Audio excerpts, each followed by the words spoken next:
Hi good morning friend. तर मी आज बनवला आहे वेट लॉसचा. कसं बनवत आहे ते तुम्ही व्हिडिओ कंटिन्यू पाहत राहा, तुम्हाला पण समजेल की मी आज वेट लॉस चहा कसा बनवला आहे ते. तर इथे मी 2 कप पाणी घेतलं आहे. हा चहा मी एकच कप बनवत आहे माझ्यासाठी. तुम्हाला जर 2-3 कप बनवायचं असेल तर तुम्ही 3 कप पाणी घेऊ शकता आणि त्याच्या निम्म करू शकता. मी इथे 2 कप पाणी घेतलेलं आहे, तर मला इथे एकच कप ठेवायचा. तर इथे मी थोडीशी हळद टाकलेली आहे, कारण माझ्याकडे ओली हळद नव्हती, तर तुम्हाला बाजारात भेटेल तर ते टाकली तर एकदम ग्रेटच.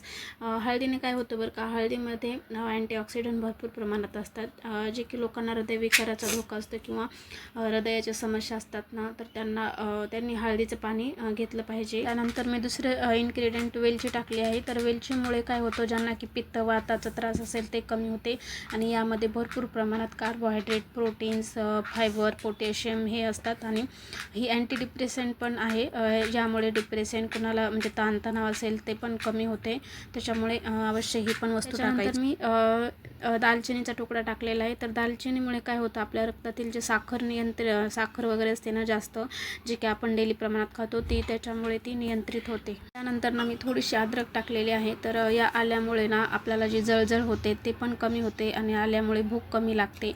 आणि हा जर चहा घेतला ना तर म्हणजे खूप चहा हा चवदार लागतो. आल्यामुळे मिरची पण टाकलेली आहे आणि काळी मिरची टाकल्यामुळे ना काय होतं की आपली पचनशक्ती वाढते. ज्यांना पचनाचा वगैरे त्रास आहे, ब्लड सर्क्युलेशन वाढते आणि इम्युन सिस्टम अशी स्ट्रॉंग होते.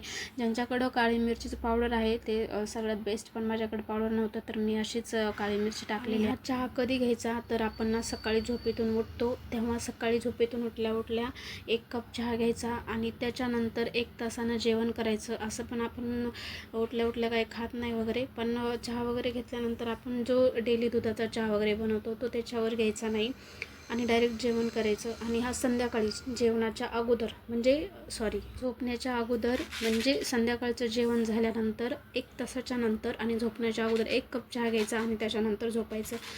ज्यांची पोटावरची चरबी आहे ते पूर्ण अशी विरघळायला किंवा कमी व्हायला मदत होईल. आणि त्याच्यासोबत थोडं व्यायाम पण चालू ठेवायचं आणि थोडंसं म्हणजे जेवणावर वगैरे कंट्रोल ठेवायचं, थोडंसं डाएटवर राहायचं ना, की हा चहाच पिऊन तब्येत कमी नाही होणार कोणाची. वर्ष साठलेली पोटावरची चरबी अशी आहे की चहा पिल्यानं शक्यच नाही कमी होणं. त्याच्यासाठी व्यायाम, चालणं, डाएट हे सगळंच कंट्रोल केलं पाहिजे. गोड जास्तीत जास्त कमी खाणं.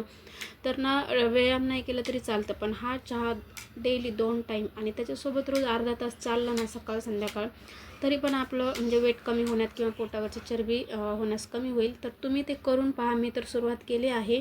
आणि तुम्ही हा माझा व्हिडिओ कुठून पाहता ते पण मला सांगा आणि माझा व्हिडिओ कमेंट्समध्ये तुम्हाला कसा वाटला ते पण रिप्लाय द्या. आणि चला बाय, पुढचा व्हिडिओ तुम्हाला मी लवकरच अपलोड करेल. बाय.